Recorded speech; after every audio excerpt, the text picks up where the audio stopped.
Good morning. It's Wednesday. Let's get started.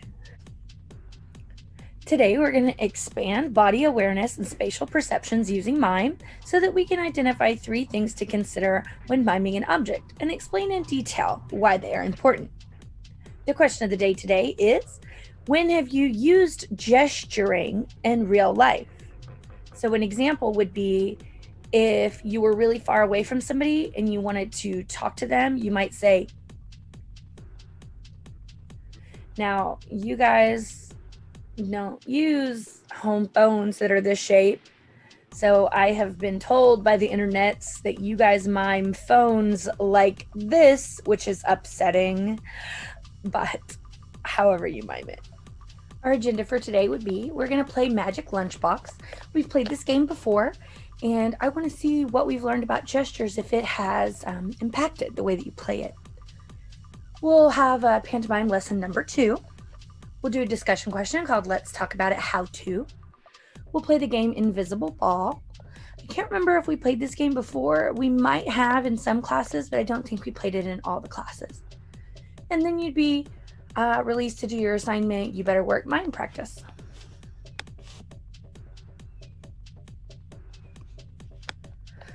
So let's go to Canvas. So on the home page, you're going to click on Assignments. You're going to click on Wednesday, and we're going to play the Magic Lunchbox. So Magic Lunchbox is a game that we've played before. If you can't remember how to play it, it is on here for you. And it does talk about the Magic Lunchbox. So it is pantomiming different types of food.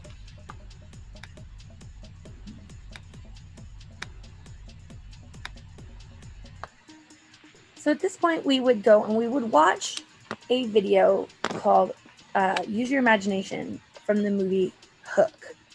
And we would look at the pantomiming and we would dissect the gestures. Now we're going to describe in a discussion post called Let's Talk About It How to pick up a glass of water and take a drink of it.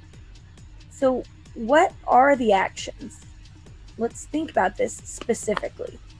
What physical actions must you do to pick up a glass of water? So let's practice. We're going to pretend my phone is water. Here's a glass of water. What did I do? So I reached out. I wrapped my fingers around the glass. I lifted the glass supporting its weight, and I held it in the air.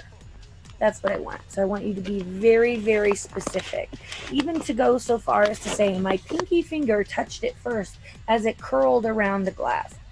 As specific as you can possibly be.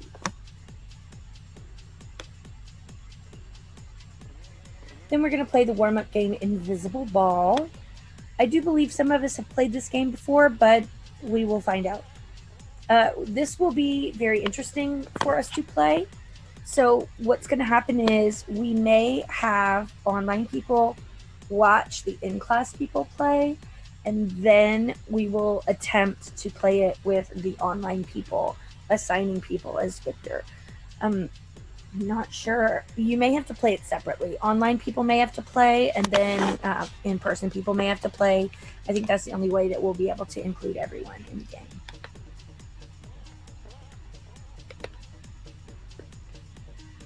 And then your work for today will be You Better Work Mime Practice.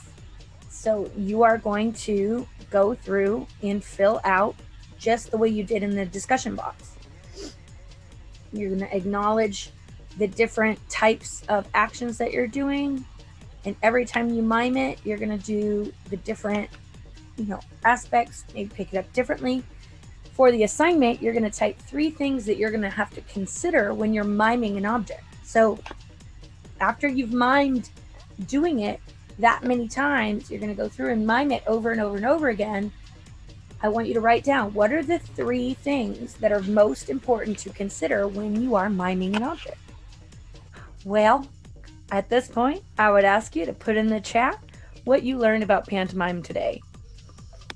Then we would rate our learning 1 through 4. And 1s and 2s would be released to go complete their You Better Work Mime Practice. And everybody else will stay for small group. Well, I hope you had fun today, and I can't wait to see you tomorrow. Bye.